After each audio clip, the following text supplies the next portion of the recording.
வணக்கம் நண்பர்களே. குரல் ஹேமலதா ரமேஷ். இன்னைக்கு நாம பார்க்க போற கதை என் தாரகையே பாகம் 27 ஆடியோ நாவல் குடும்ப கதை. ஒருத்தர் புரிந்து பிறகு காதலா பரிமாறி இல்லத்துல இணையும் வரோம் எல்லோருக்கும் அமையுமா? எப்படியோ நம்ம விஸ்வாவும் கீர்த்தியும் ஒரு வழியா சேர்ந்துட்டாங்க. இதைத்தாங்க இன்னைக்கு எபிசோட்ல பார்க்க போறோம். வாங்க கதைக்குள்ள போலாம். கீர்த்தி, அங்க யாரை பார்த்துட்டு இருக்க என்று விஸ்வா கேட்க, அதற்கு கீர்த்தி, அதோ அங்க ரெட் கலர் சாரி கட்டிட்டு இருக்காங்கல்ல, அவங்கள தான். என்னன்னு தெரியல விஸ்வா, உன்னை பார்க்குறாங்க, அப்புறம் என்ன பார்க்குறாங்க, ஆனால் எதுக்கு இப்படி பார்க்குறாங்கன்னே தெரியல என்று சொல்ல, விஸ்வா கீர்த்தி யாரை சொல்கிறாள் என்று பார்க்க அங்கு வைஷ்ணவி அமர்ந்திருந்தாள்.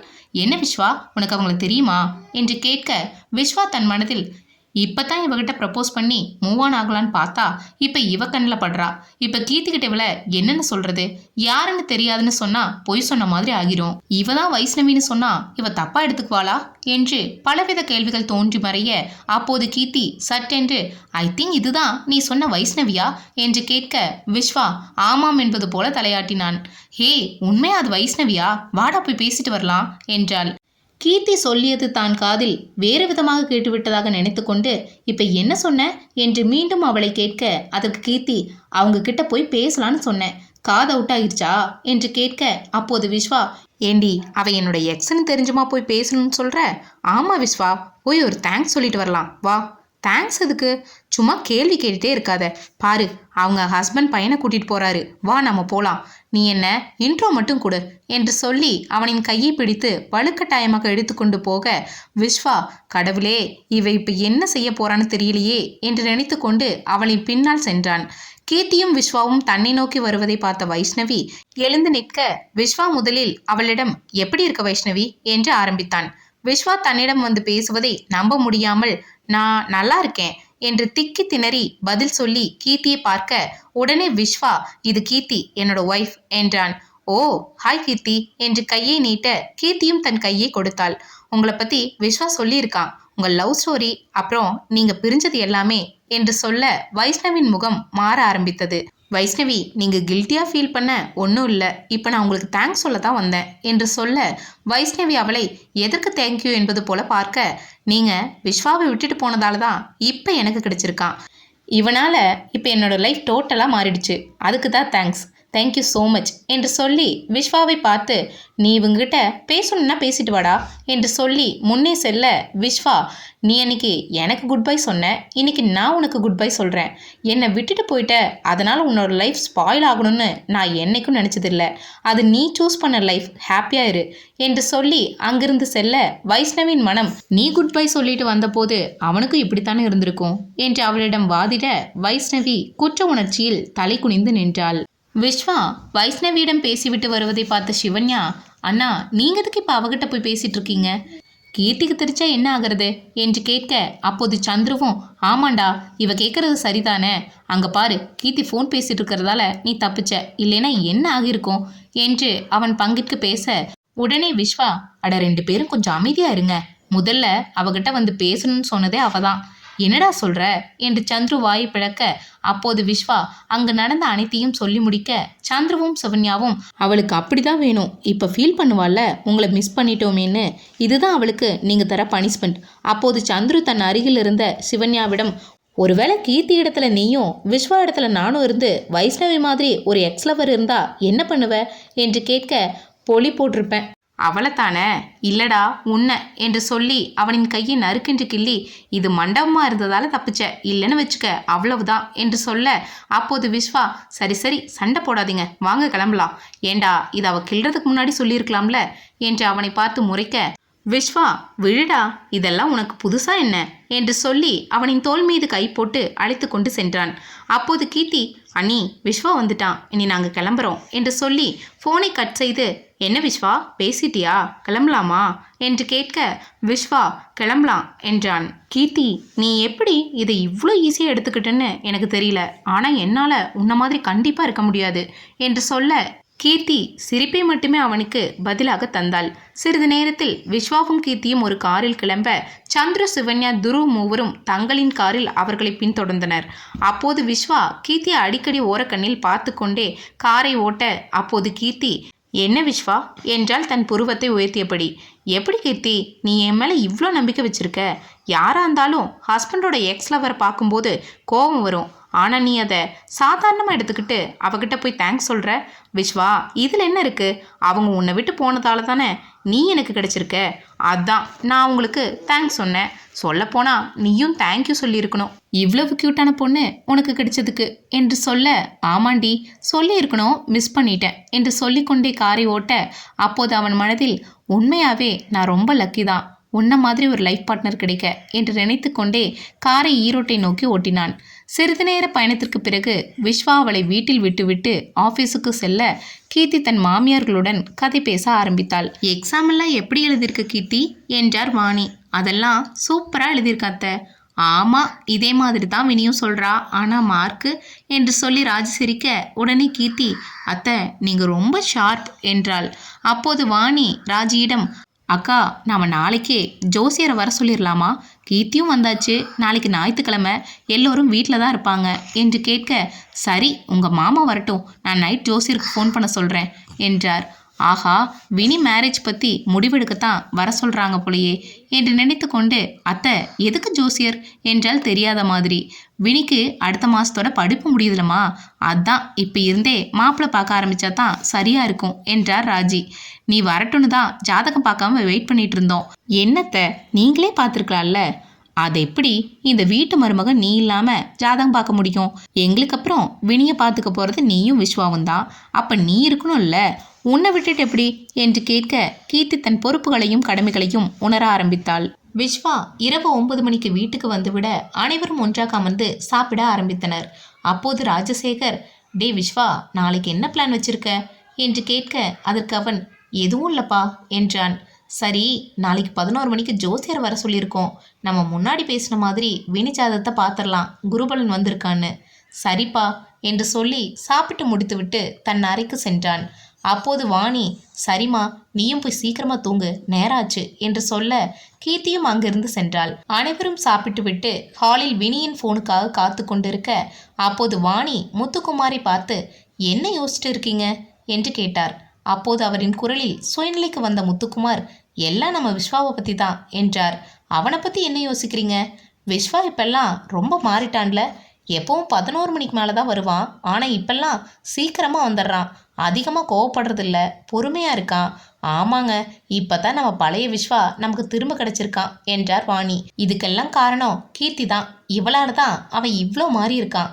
ஜோசியர் அப்போவே சொன்னார்ல, இவனுக்கு கல்யாணம் ஆனால் எல்லாம் சரியாகிருன்னு என்று ராஜி சொல்ல, அனைவரும் ஆமாம் என்பது போல தலையசைத்தனர். கீர்த்தி தங்களின் அறைக்குள் சென்று பார்க்க, அங்கு விஸ்வா இல்லாததை அறிந்து கொண்டு மாடிக்கு செல்ல, அங்கு அவன் வானத்தை பார்த்தபடி நின்று கொண்டிருந்தான்.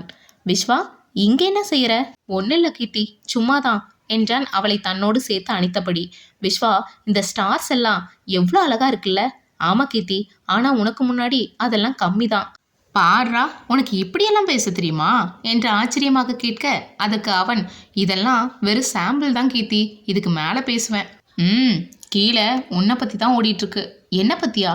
ஆமாம், இப்போ தான் நீ பழைய விஸ்வாவா அவங்களுக்கு கிடச்சிருக்கியான். அதுக்கு காரணம் நான் தானா? இருந்தாலும் என்னை இவங்க ரொம்ப நம்புகிறாங்க. ஆனால் இவங்க நினைக்கிற அளவுக்கு நான் எதுவுமே செய்யலை. அவங்க சொல்கிறது எல்லாமே உண்மைதான் கீர்த்தி. என்னோட லைஃப்பில் நீ வரதுக்கு முன்னாடி ஒரு ரோபோட் மாதிரி இருந்தேன். எங்கே நான் சகஜமாக பேசினா கல்யாணம் பண்ணிக்கோன்னு சொல்லி டார்ச்சர் பண்ணுவாங்கன்னு நினச்சேன். அப்படி ரோபோட் மாதிரி இருந்தும் இவங்க விடலை. பொண்ணு பார்த்துட்டே இருந்தாங்க.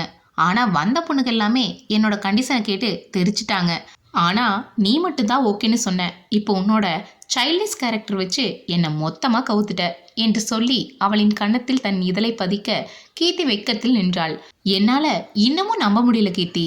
என்னை சிரிக்க வைக்க, பனிஷ்மெண்ட் தர, அடிக்கடி சண்டை போட, அடித்து விளையாட, வாய் ஓயாமல் பேசிகிட்டே இருக்க, இதோ இப்படி டைட்டாக ஹக் பண்ணிகிட்டு இருக்கலாம். என்னோட லைஃப்லேயும் ஒரு பொண்ணு வருவான்னு நினைக்கவே இல்லை. அதுவும் உன்ன மாதிரி வாழு பொண்ணா வருவான்னு நான் ப்ராமிஸாக எக்ஸ்பெக்ட் பண்ணவே இல்லை கீர்த்தி. ஐ எம் ஸோ லக்கிடி என்று சொல்ல, அதற்கு அவளோ, போதும் போதும் விஸ்வா, நீ வைக்கிற ஐஸில் நான் அப்படியே உருகிருவேன் போல என்று சொல்ல, அதற்கு விஸ்வா, உன்னை உருகாமல் நான் பார்த்துக்கிறேன் என்று சொல்ல, விஸ்வா உண்மையா நீதான் பேசுறியா? எனக்கு சந்தேகமா இருக்கு என்று சொல்லி அவனின் கையை கிள்ள விஸ்வா ஷோ என்று கத்த, ஐ நீ கத்தற, அப்பா இது நிஜம்தான் என்று சொல்ல விஸ்வா அவளை துரத்த ஆரம்பித்தான்.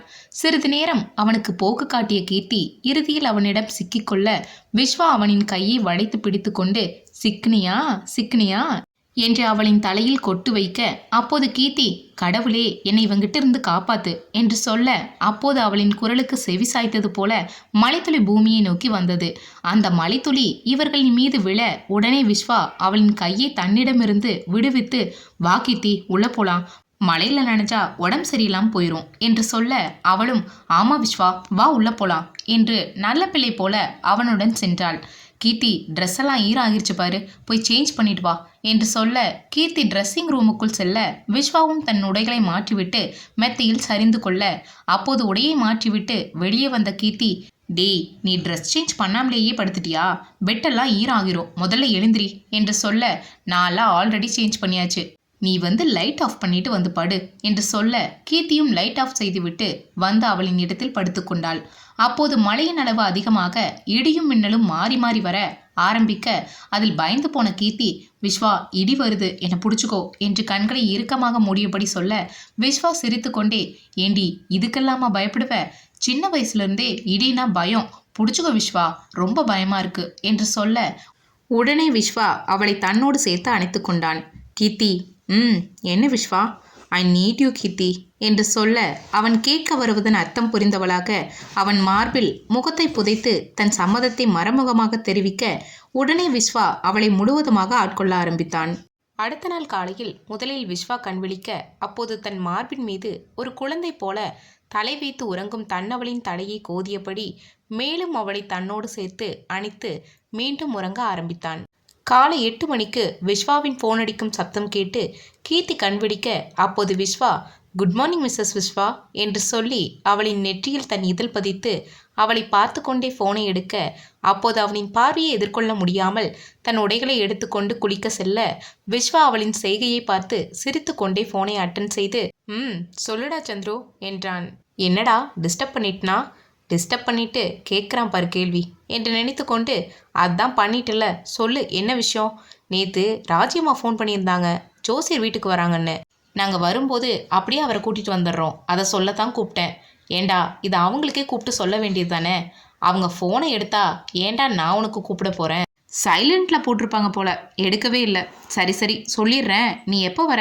எனக்கு 10 மணி வரைக்கும் தோட்டத்தில் வேலை இருக்கும், அதை முடிச்சுட்டு ஷார்ப்பாக 12 மணிக்குள்ளே அங்கே இருப்போம். சரி ஓகே வாடா என்று சொல்லி ஃபோனை கட் செய்ய வாணி அவர்களின் அறைக்கதவை தட்டி கொண்டு வெளியே நின்றிருந்தார்.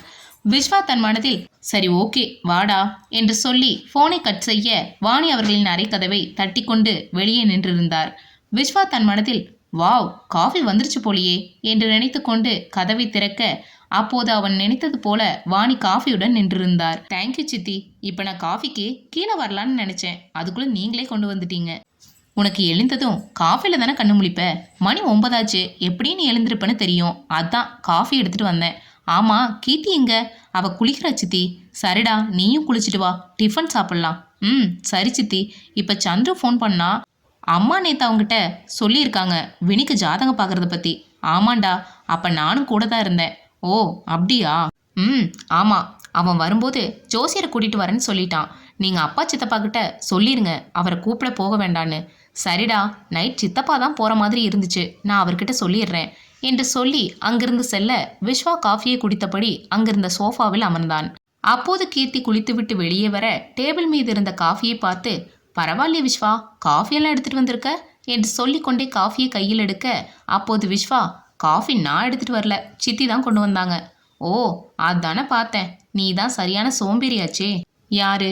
நான். சரிதான் என்று சொல்லி அவளை தன் அருகில் அமர வைத்து, ஆமாம் என்னாச்சு? உன்னோட ஃபேஸ் இன்னைக்கு சரியாகவே இல்லையே, என்ன விஷயம்? உன்னோட மூளையில் அப்படி என்ன ஓடிட்டுருக்கு என்று கேட்டு அவளின் கன்னத்தில் முத்தம் வைக்க கீர்த்தி அவனையே பார்த்து கொண்டிருந்தாள். என்ன ஆச்சுடி? என்னோட ஃபேஸில் ஏதாச்சும் எழுதியிருக்கா என்ன? அது இல்லை விஸ்வா, நான் யோசிக்கிறேன்னு உனக்கு எப்படி தெரியும்? அதெல்லாம் எப்படியோ தெரியும், நீ என்ன விஷயம்னு சொல்லு. அது விஸ்வா, நான் சொல்கிற விஷயத்த கேட்டு நீ டென்ஷன் ஆகக்கூடாது, கோவப்படக்கூடாது, யார்கிட்டையும் சொல்லக்கூடாது. என்ன கீர்த்தி இவ்வளோ பில்டப் தர? நீ தர பில்டப் பார்த்தா ஏதோ ரொம்ப பெரிய விஷயம் போலையே. ஆமாம் விஸ்வா, நீ எப்படியாச்சும் ஜோசியரை வரவிடாமல் செய்றியா? நீ என்ன லூஸா? எல்லோரும் அவருக்கு வேண்டி தானே காத்துட்ருக்காங்க. அவர் எப்படி வரவிடாமல் செய்ய முடியும்? விஸ்வா, அது நம்ம வினி யூஎஸ்ல ஒரு பையனை என்று அவள் சொல்லி முடிக்கும் முன்பே வினி யூஎஸ்ல ஆதவன் ஒரு பையனை லவ் பண்றான். அவன் வினியோட சீனியர். அவனும் ஹோட்டல் மேனேஜ்மெண்ட் படிச்சிருக்கான். அதானே சொல்ல வந்த? விஸ்வா, உனக்கு எப்படி? ஏண்டி, வினியை இங்கிருந்து அவ்வளோ தூரம் தனியாக அனுப்பியிருக்கும்போது அங்கே அவள் என்ன செய்கிறான்னு கூடவா நான் கவனிச்சிருக்க மாட்டேன்? அப்போ உனக்கு அவள் லவ் பண்ணுறது முன்னாடியே தெரியுமா? தெரியும் கீர்த்தி. அந்த பையனுக்கு அப்பா இல்லை, அம்மா மட்டும்தான். நான் விசாரித்த வரைக்கும் அந்த பையனோட கேரக்டரில் ஒரு பிளாக் மார்க் கூட இல்லை. விஸ்வா, உனக்கு வினி லவ் பண்ணுறதுல ஒன்றும் பிரச்சனை இல்லையா? இல்லை கீர்த்தி, இது அவளோட லைஃப். அவள் யார் கூட இருந்தால் ஹாப்பியாக இருப்பான்னு அவள் தான் முடிவு பண்ணணும். ஒருவேளை அவளோட முடிவு தப்பாக இருந்தால் நாம் சொல்லி புரிய வைக்கலாம். ஆனால் அவளோட செலெக்ஷன் தான் நல்லா இருக்கே. Thank God. விஸ்வா, வினி என்கிட்ட சொல்லி பேச சொன்னதும் எங்கே நீ ரொம்ப கோவப்படுவான்னு பயந்துட்டேன் என்று சொல்லி அவனின் தோளில் சாய்ந்து கொள்ள, அப்போது விஸ்வா, லவ் பண்ணுறது தப்பில்லை. நம்ம லவ் பண்ணுறவங்க சரிதானான்னு பார்த்து லவ் பண்ணணும். நீ சொல்கிறதும் சரிதான் விஸ்வா. ஆமாம், நம்ம எப்படி வினிக்கும் ஆதவுக்கும் கல்யாணம் பண்ணி வைக்க போகிறோம்? இன்னைக்கு ஜோசியர் வேற வரப்போறாரு. விடு கீர்த்தி, பார்த்துக்கலாம். இப்போ சும்மா ஜாதகம் மட்டும்தானே பார்க்க வராங்க. இன்னும் மாப்பிள்ளையெல்லாம் செலக்ட் பண்ணலல்ல? ஆமாம். உனக்கு கேக் செய்ய தெரியும்ல? துருவுக்கு ஒரு சாக்லேட் கேக் செய்கிறியா? துருவ் இங்கே வரானா? ஆமாம் கீர்த்தி, துரு, சிவன்யா, சந்துரு 3 பேரும் வராங்க. சந்துரு தான் ஜோசியர் கூட்டிகிட்டு வருவான். ஓ, சரி சரி, நான் போய் டக்குன்னு செய்கிறேன். எத்தனை மணிக்கு வராங்க? 12 மணிக்குள்ளே வந்துடுவாங்க. ஓகே. ஆமாம் விஸ்வா, எப்படி நீயும் சந்துரு அண்ணாவும் இவ்வளோ க்ளோஸாக இருக்கீங்க? நீங்கள் 2 பேரும் தான் க்ளோஸ்னு பார்த்தா நம்ம ஃபேமிலி மொத்தமும் சந்துரு அண்ணா மேலே ரொம்ப பாசமாக இருக்காங்க. உங்ககிட்ட இருக்கிற மாதிரியே. கீர்த்தி, சந்துருவோட அம்மாவும் அப்பாவும் நாங்கள் ஃபைனல் இயர் படிக்கும்போதே ஒரு கார் ஆக்சிடெண்ட்டில் இறந்து போயிட்டாங்க. அவன் பிறக்கும் போதே born with silver spoon Keerthi. School college எல்லாம் ஒன்றா தான் படித்தோம்.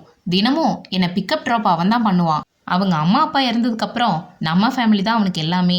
நான் கன்ஸ்ட்ரக்ஷன் பிஸ்னஸ் ஸ்டார்ட் பண்ணும்போது எனக்கு முழு சப்போர்ட் அவன் தான். அவனுக்கு அக்ரி ஃபீல்டு தான் இன்ட்ரெஸ்ட் ஜாஸ்தி. அவங்ககிட்ட சொந்தமாக தோட்டம்லாம் இருக்கிறதால அவன் எனக்கும் ஹெல்ப் பண்ணிட்டு அவனோட வேலையை கவனிச்சுக்குவான். எப்பவும் என்னை தனியாக விட மாட்டான். சிவன்யாவை கூட நாங்கள் தான் அவனுக்கு பார்த்து கல்யாணம் பண்ணி வச்சோம். சொல்லப்போனால் அவனோடது லவ் மேரேஜ் தான். சிவன்யா எங்கள் காலேஜ் ஜூனியர். அவங்க கல்யாணத்துக்கு அப்புறம் சிவன்யா அவனுக்கு ஹெல்ப் பண்ண ஆரம்பித்ததும் தலைவர் ஆஃபீஸ்லேயே செட்டில் ஆகிட்டாரு. ரொம்ப வேலை இருந்தால் மட்டும்தான் ஆஃபீஸ் வரமாட்டான். சந்துரு அண்ணா உண்மையாகவே ரொம்ப கிரேட் விஸ்வா. இந்த மாதிரி ஃப்ரெண்ட்ஷிப் எல்லோருக்கும் கிடைக்காது. ஆமாம் கீர்த்தி.